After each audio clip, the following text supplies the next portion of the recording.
So in this room right here, I have over 50 years of labor and delivery experience, helping patients manage their own labor course and the pain associated with it. These could be both pharmacological or non-pharmacological options. But we're gonna pick their brain, make them rank the different options for just the general patient. Now, each patient has their own desires when it comes to pain control in their labor. And so we're gonna talk about everything, try to break it down, different scenarios. Let's get started right now. I'm Stacy. I'm a registered nurse, certified in obstetrics and fetal monitoring. I've been a nurse for almost 20 years in labor and delivery. My name is Jenna, and I am a registered nurse with my BSN. I am certified in maternal newborn nursing and external fetal monitoring. I have been a labor and delivery nurse for almost 16 years. First up, I have two of our charge nurses from the labor and delivery floor.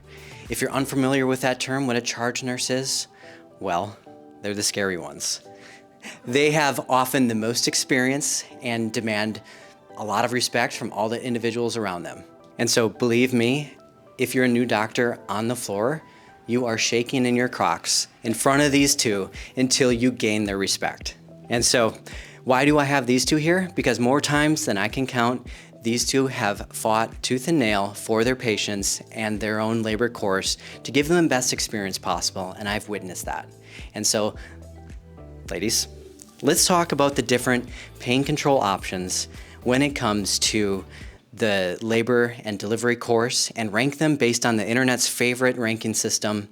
S tier is the perfect option, and then it goes down A, B, C, D, E, and F. Generally speaking, we're gonna rank these options and just give us your gut feel overall. Don't let each other see your answer, and then we'll reveal in a second. So we're gonna talk about IV pain control options. And so this would be things like fentanyl, morphine. That sounds scary. These are strong drugs, but labor is quite painful, and one of the highest levels of pain potentially rated by a lot of people. And so go ahead and write down your answers, generally how you guys feel IV pain control options help patients. And we'll break it down a little bit more here in a second. Reveal your answers. B and a C. Jenna with a B, Stacy with a C. Since Stacy gave the lower score, can you give us why you gave it a C? I chose grade C because it's kind of mid. That's a very up-to-date term. Thank you. I have teenagers at home. Yeah. Yep. It's kind of middle of the road, so it allows some flexibility in the type of patient we have. So fentanyl would work really well for somebody that might be in early labor or starting to get more active, but it would not be a great option for someone who came in who was about to push out a baby. And why do you say that?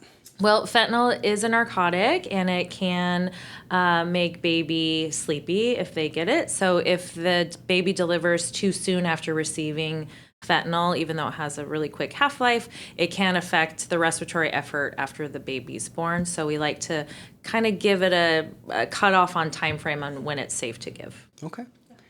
And Jenna, you felt a little more in favor, potentially?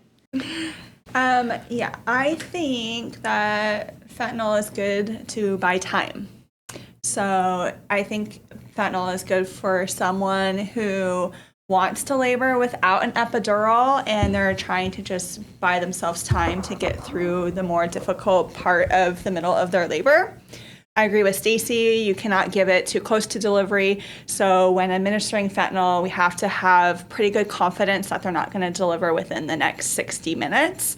And so I think it's good to kind of help people get over the hump of maybe the, early labor into maybe 6-7 centimeters. It really depends on the course of the labor. Yeah. Wow. It does limit mobility too. So anybody who wants to have the ability to walk around, we aren't able to accommodate that when they've been given the IV fentanyl. They'll need some extra monitoring close for mom because a lot of moms potentially never received this medication before, and it can definitely make you feel different. Yes. And we often use fentanyl here at our facility, but there are other options too at other places. It might be morphine, it might be Nubain, just some other options you might hear. But it is a safe option. Perfect answer. No warm-up needed. Also, one point, it is really nice for, I think we mentioned it, the early labor. So if somebody, it's often their first pregnancy where they're coming in and out of the hospital, thinking they're in labor, they get examined, and maybe they're only 1 or 2 centimeters, and after a few hours, the same. Potentially sometimes can even give intramuscular injection of these medications and send them home to potentially to rest. And I'm blanking on what that is, what we call it. Therapeutic rest. Okay, moving on from the fentanyl option or a pharmacologic option. Now we're going to move on to a non-pharmacologic option. Over to patient education. And this would be like before they come to the hospital. They're educating themselves via books, whether it's what to expect when expecting, or doing an online class or birthing class. How do you feel patients are able to manage their labor pain if you can tell they've done a lot of these educational topics? How would you rank it based on our ranking system? And reveal. Oh, better scores. And so, Jenna, the higher score. Yes. You feel a little better about this option. Is there a certain scenario you can think of where, maybe patients learn something beneficial through these classes? I do. I think for the patient especially for the patient who wants to go natural and complete their entire labor and delivery without any pharmacological or regional anesthesia, that taking any sort of course possible on how to manage your pain and also what the labor process is and being as educated as possible sets them up for better success with what a pain management diversion. So when they're using diversion methods that they've learned in these courses, I feel like they are much more successful with those methods. And that could be like focusing on something in the room, taking one contraction at a time. There's so many different diversion methods, but I think those that have studied it and practiced it before their labor have had the most success. Would you, can you think of any specific diversion method off the top of your head that you've seen just off the top of the head that helps a lot of patients? Focal points. And so I've seen patients come in, they bring in like a poster or a picture of maybe it could be like their pet, or it could be their other child, or it could be like their favorite flower, and they put it up somewhere in the room. Mm-hmm.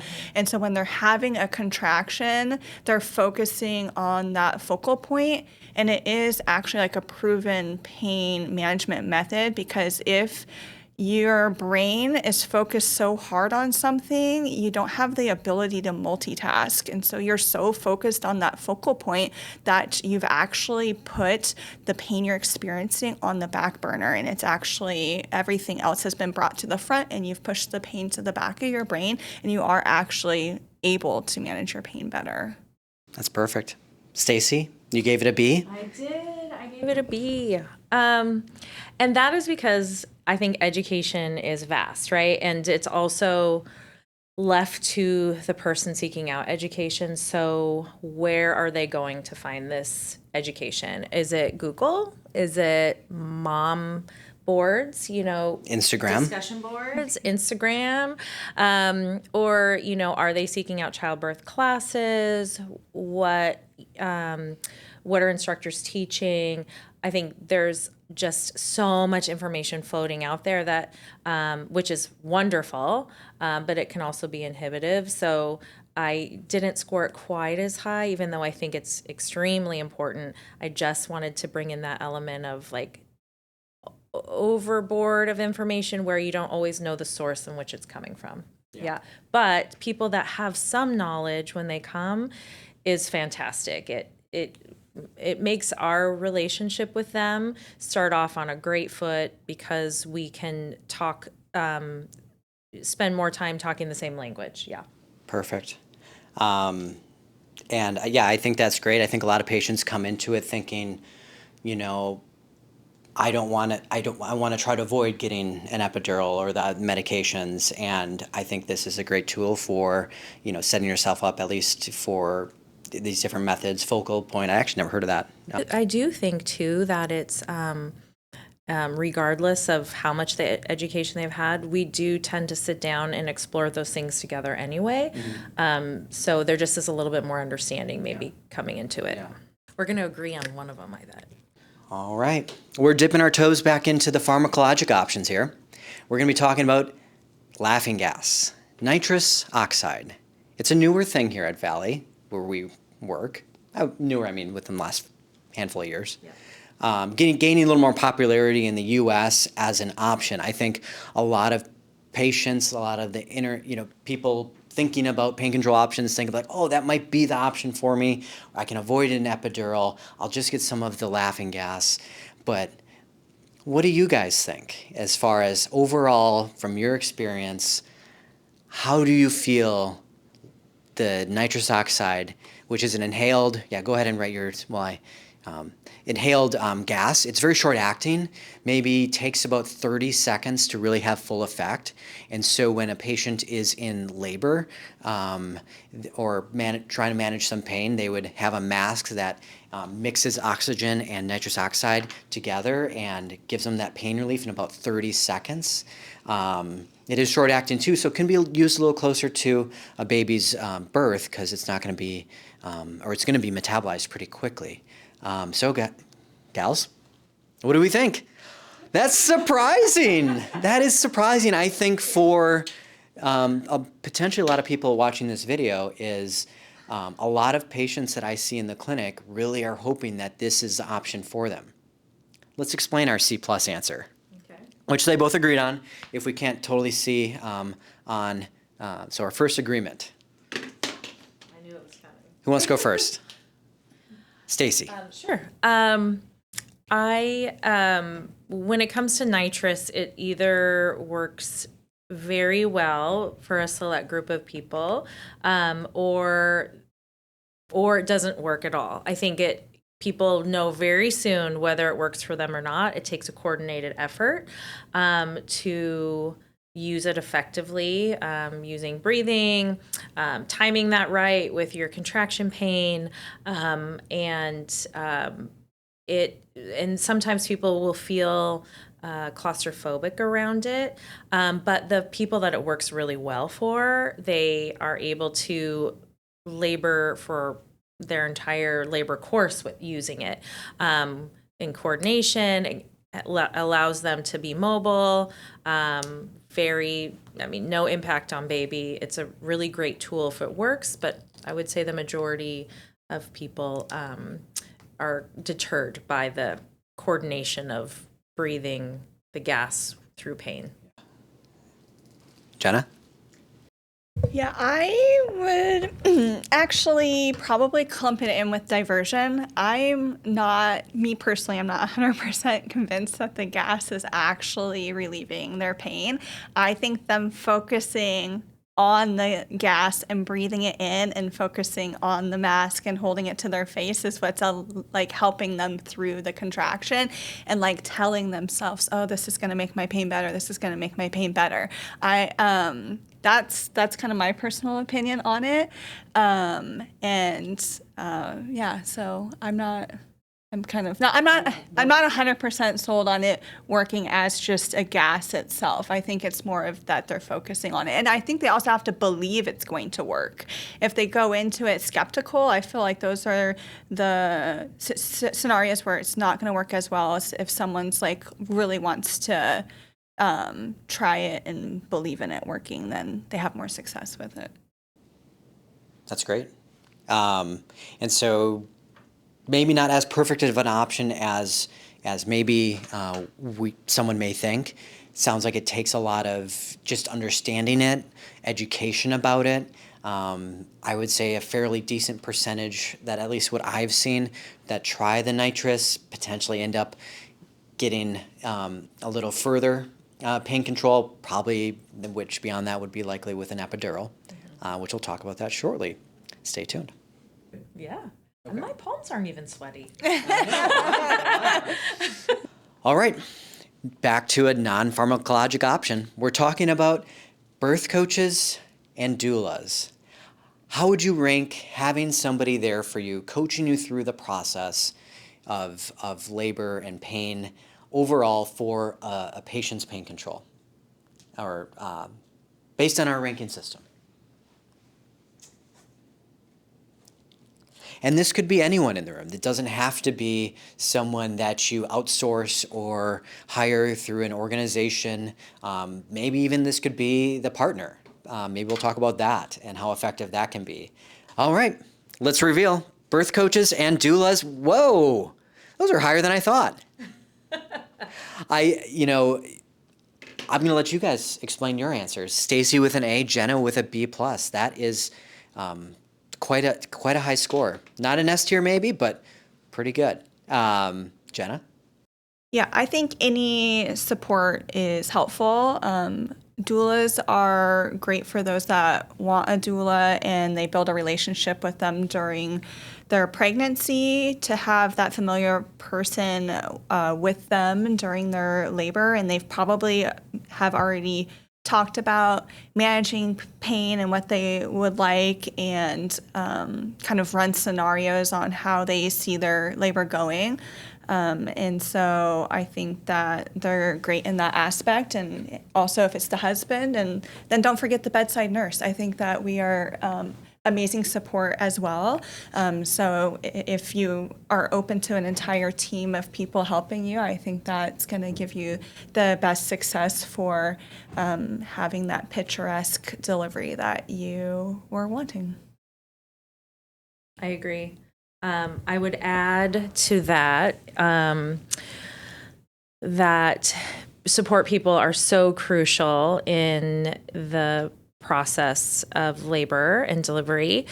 I would love for people to be able to choose exactly what you said, supportive people. There's a lot of research around stress and the kind of productivity of contractions. And if you have, outside sources that aren't providing that good support, then that's important.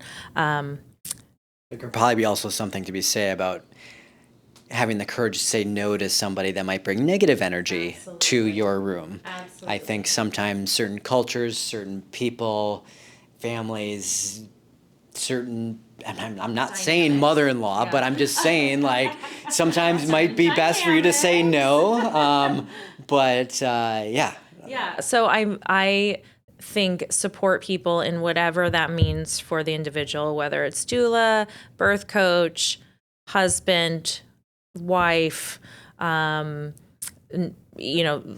said the bedside nurse. Sometimes I think that might be forgotten about, that yes, we are highly trained in supporting in labor positions, emotional support, physical support. And so having a good team is, I think, very important to a successful labor and delivery. Yeah. And for those that haven't been through the process, I think that is a great point, that you'll often have like a labor nurse who is very experienced, very knowledgeable in all of this, there with you for her whole shift or their whole shift. Mm-hmm. And so that is often the main source of this coaching and getting you through these, the labor course, and can help with all the pain management options. Perfect. And not only is this our job that we do on a day-to-day basis, but many of the nurses have had kids themselves and have their own labor story. And I think it's, nice to be able to share like what's worked for you or your own experience, if that's something that interests the patient. I think that helps them to know like you've walked in their shoes and your own experiences with that. Perfect. We're on to our last one. We're going to be talking about epidural, which I think is probably one of the most polarizing when it comes to all of these options. I think most people would say going into their labor course and they would like to avoid an epidural or be as least interventions as possible. And I think in a lot of ways, you guys, us, we want that for you, but epidural depends on the own patient's desire, but likely it's gonna give you the best, or it is proven to give you the best pain control. And so, but there are some potential drawbacks with it. And so with all of that in mind, the positives and the potential negatives of an epidural, which we'll debunk some myths here in a second. But epidural on our ranking system, what would you choose?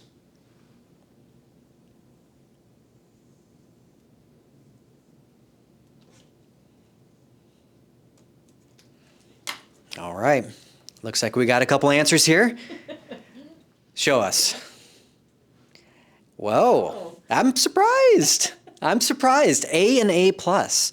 And so epidural, it's going to give you the best pain control. But, and so, pretty strictly speaking, if this is a labor pain control option, epidural is going to be the best.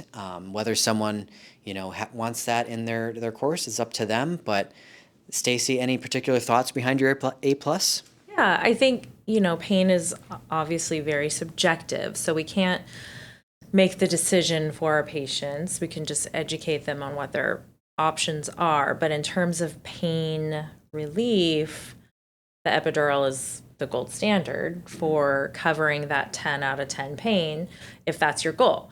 It's not a one plan fits all, but if you aren't wanting to feel pain, then I think epidural is the A plus of the options. I think that when you talked about polarizing, I think one thing that people often say is, well, I don't want an epidural because I want to go natural.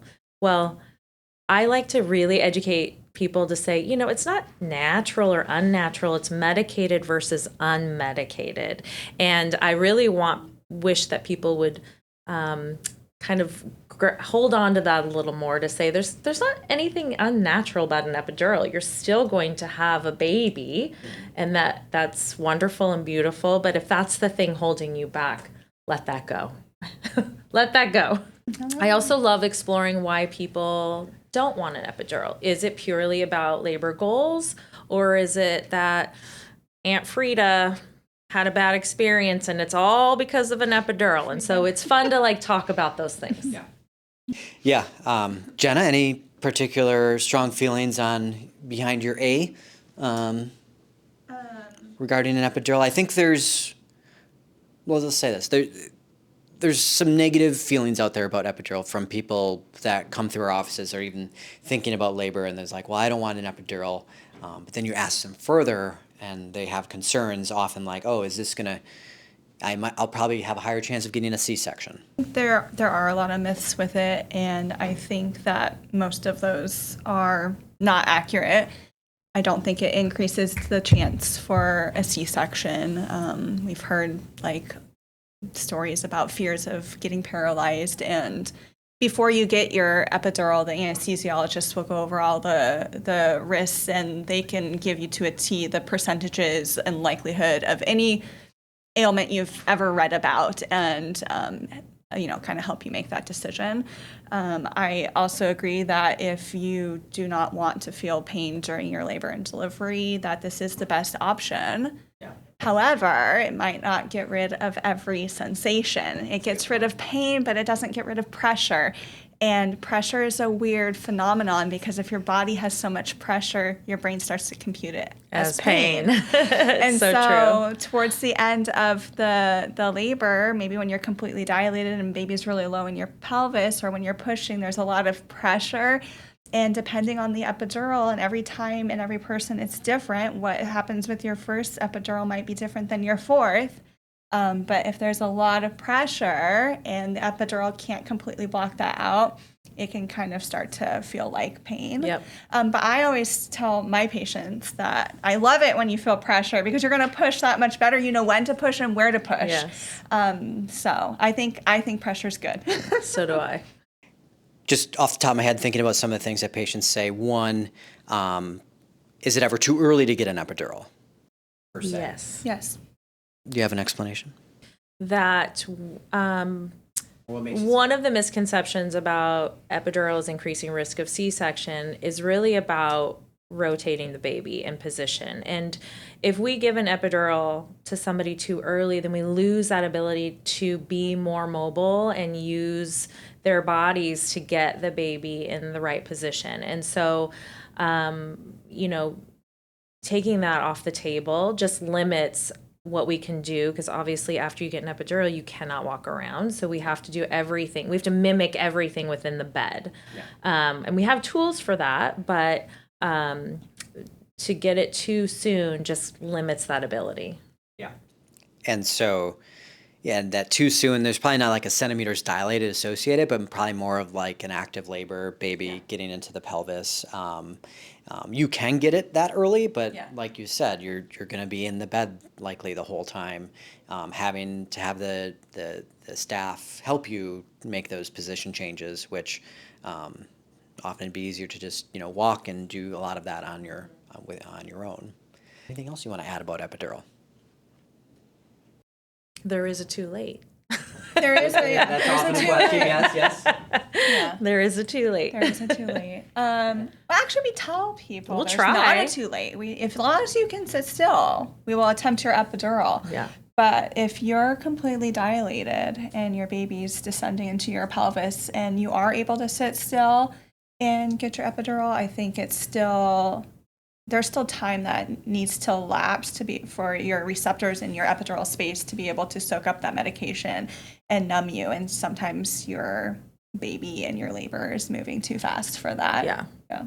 We'll say we'll try. Yeah. We will try. We will. If you want it, we will try. But if it's too, sometimes it's too late.